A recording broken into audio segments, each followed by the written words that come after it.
Hello, happy homesteaders. So as a follow-up to my potato harvest, decided to show you guys what I'm doing with these vines.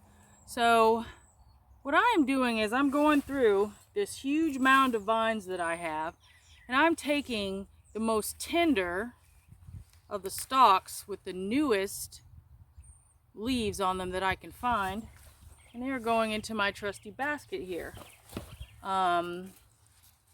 So I'm going through, looking. You know what, these bigger leaves might be tasty too, but in my book, we all know young, tender, delicious greens are usually the best.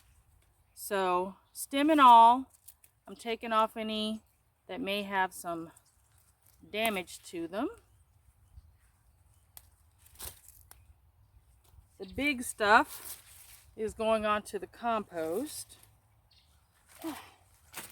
And that's that. So like here, so here are a couple of like just younger leaves. I'll just take those. If they look fresh and green, as your potato plant starts aging, you know, the leaves start browning. And these were just hit by a bit of frost, but they were also starting to yellow. And I really don't want to eat anything that's yellowing, so like take this end here. Those are the newest leaves. I just snap it off, stem and all, and those are going to be delicious. And some of these actually look pretty good.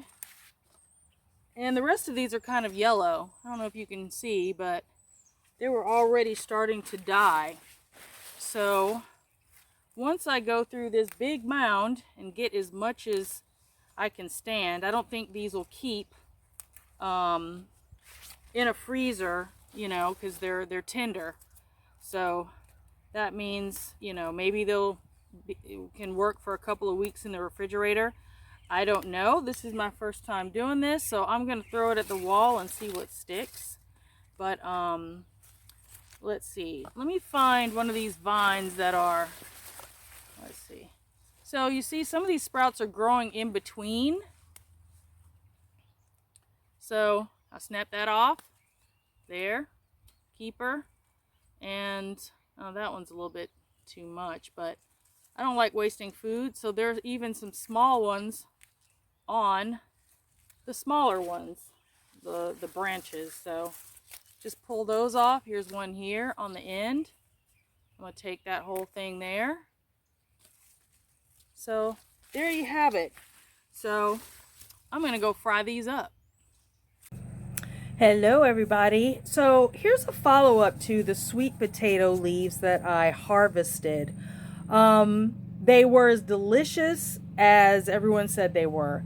They are tender and, you know, slightly sweet, and they don't necessarily taste like sweet potato. They just have their own flavor.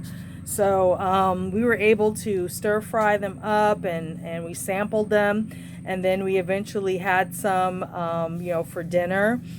Here is the mistake that I made. So I thought that I would soak the majority of my sweet potato leaves like you would any green when you bring it in, right?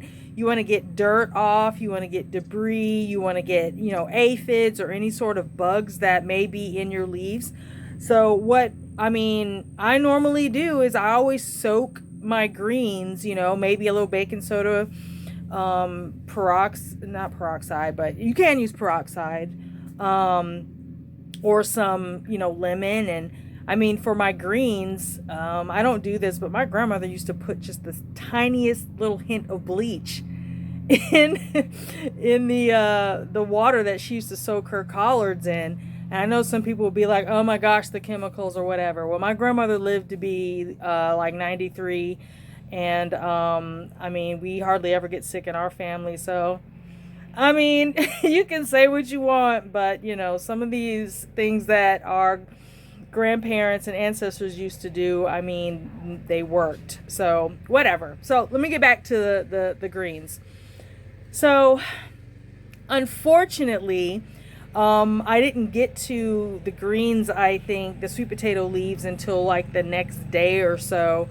And they had really That's my husband. He's like mowing the lawn. Hold on, let me bring this closer so you can hear me. Okay, so I did not get to these sweet potato leaves fast enough, and they degraded. They got brown, some of them black. They got like squishy and limp and kind of gross. I had to sift through this huge pile of sweet potato leaves just to get some that were edible enough to cook. And I know it's not a waste because, you know, we put all of our organic material onto the compost bin, but the sad part is we only got like one sampling of sweet potato leaves. So going forward, I think it's best just if they're dry, maybe just, you know, wrap some in some paper towels and keep them in your crisper drawer. You might want to even poke holes in the bag. Don't wet them. And if you do, wash them, dry them out, and wrap them and store them as you would lettuce. So that is my lesson for sweet potato leaves. So hopefully next year I'll have a chance to enjoy them for at least a couple weeks or a month, as opposed to, oh, these were nice and just toss them. Now, I may be able to still find some at the farmers markets because there could be some places that are still have sweet potato leaves. They may not have harvested them early enough. So here's what's hilarious. Our frost, according to the Farmer's Almanac, was supposed to come like that first or second week in November, which is why I harvested my sweet potatoes. And if I had known I could like leave them in the ground for like almost another 3 or 4 weeks, I would have just done that. We're not supposed to get down into like, I think it's supposed to hit on the 1st of December. We're supposed to get down to 31 degrees. So that means my eggplant, my tomatoes, I either need to pull them, which is no big feat because I'm so over eggplant anyway. But I still have peppers. Like my pepper plants are just completely covered. So maybe I can put some fleece over them and, you know, they'll be able to last a bit longer. But anyway, I know I've kind of gone off topic. But anyway, if you haven't had sweet potato leaves sauteed, they're absolutely delicious. And store them dry. Just store them dry and somewhere where they can't be damaged because they are really tender.